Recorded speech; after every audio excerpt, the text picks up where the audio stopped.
Olá, gente querida do coração verde e amarelo. É mais uma edição imperdível do seu jornal. Convidamos para conferir as informações do Brasil, do governo federal e do presidente Jair Bolsonaro. Não esqueça, queremos saber, através do seu comentário, de qual lugar maravilhoso do Brasil ou do mundo você nos assiste. E participe do chat ao vivo. Lembramos sempre, confira se o sininho de notificações está ativado. E vamos agora às notícias desta edição. E para revelar que está muito disposto e pronto para voltar à ativa depois do coronavírus, o presidente Jair Bolsonaro publicou uma foto que registrou seu momento aproveitando um café e um suco e pães, com a legenda: "Bom dia a todos". Em outro momento, o presidente aparece em uma foto enquanto trata as emas e toma sol no gramado do Palácio da Alvorada.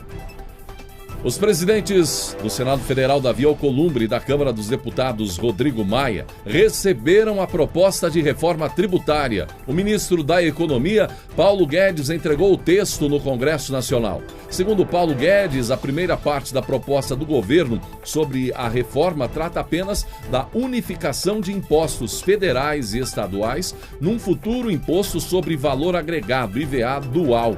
O texto do programa do governo será unificado às propostas da Câmara e do Senado, que tramitam na comissão mista desde o início do ano. Temos que começar pelo que nos une. Vamos começar com o IVA dual. Vamos acabar com o PIS e a COFINS. Isso já está na Casa Civil, disse o ministro há poucos dias. Paulo Guedes, Rodrigo Maia e Davi Alcolumbre proferiram pronunciamentos no ato da entrega da reforma. Quando o governo federal e parlamento brasileiro se encontram de mãos dadas para construir a saída de um problema de décadas que aflige todos os brasileiros, que é a reforma tributária. O presidente Rodrigo Maia, com todos os deputados aqui representando a Câmara, nós representando o Senado Federal, e o governo federal, representados pelo ministro da Economia, pelo ministro Ramos e pela sua equipe, na Casa da Federação, em respeito a esta casa, entregaram hoje a proposta do governo federal, ou parte dela, da reforma tributária, para que ela possa ser incorporada, construída, aperfeiçoada no espaço da comissão especial criada pelo Parlamento Brasileiro.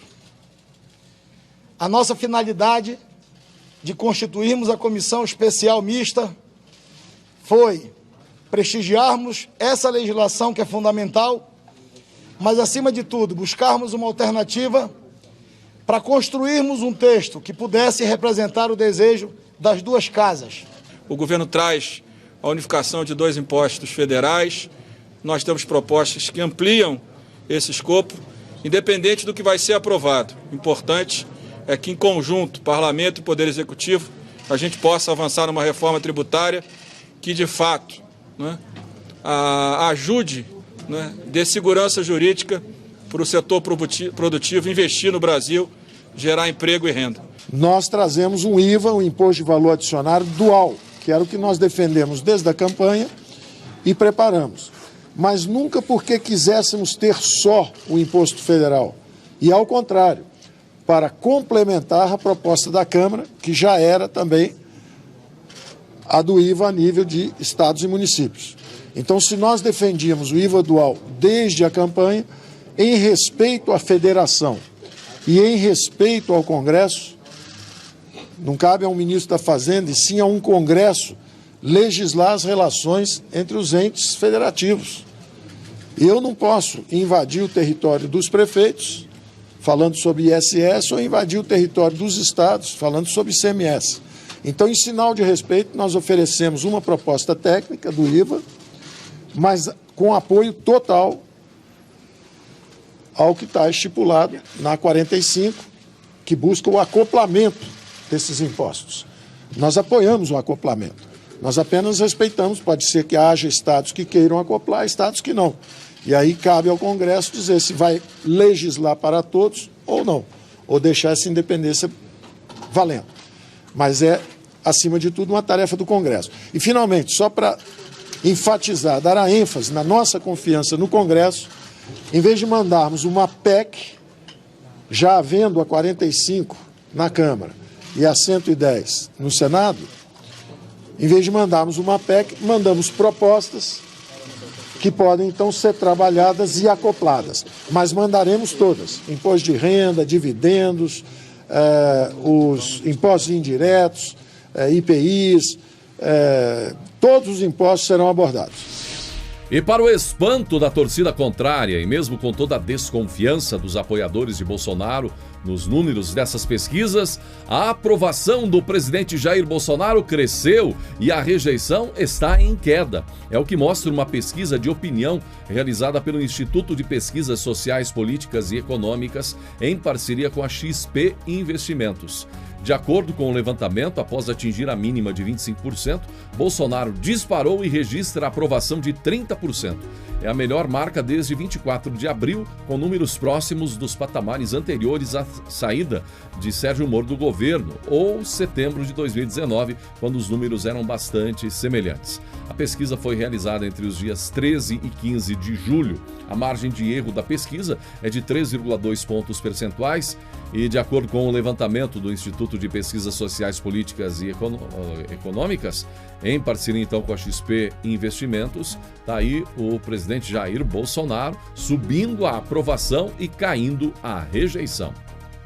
Davi Alcolumbre, presidente do Senado Federal, impediu o cumprimento de um mandado de busca e apreensão no gabinete do senador José Serra.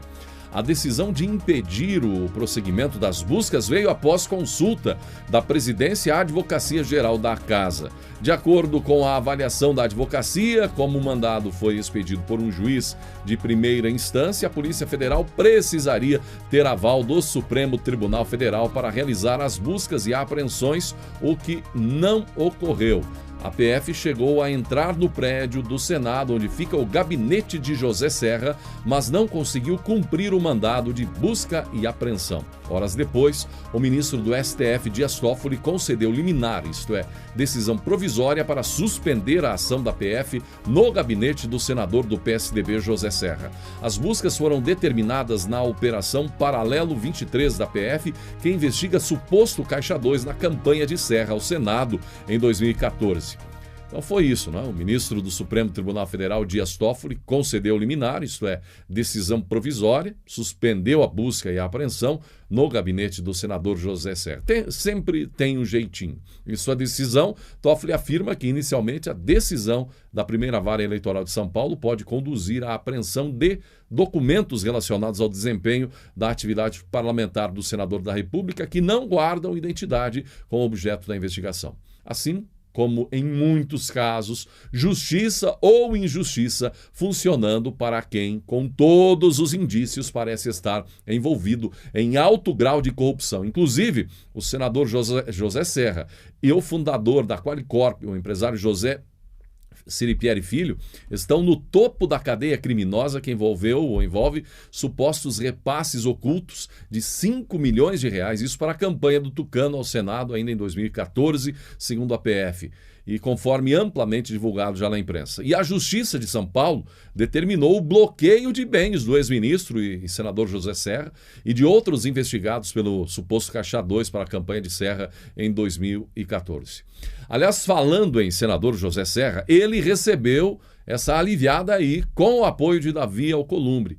E recebeu mais, ele foi um dos que recebeu 50 mil reais, um dos que receberam 50 mil reais agora no início de julho. A divulgação da folha de pagamento de junho do Senado mostra que cada um dos senadores e dos deputados do Brasil recebeu 50 mil reais bruto. O valor é composto pela soma da remuneração mensal mais a antecipação de metade da gratificação natalina. A prática é exercida pelo Congresso Nacional todos os anos. Coitados, não é? Eles também merecem. Afinal, você provavelmente recebeu uma parcela, adiantamento do 10º, né, agora na pandemia, e os coitados dos nossos parlamentares que não tiveram nenhum benefício diminuído ou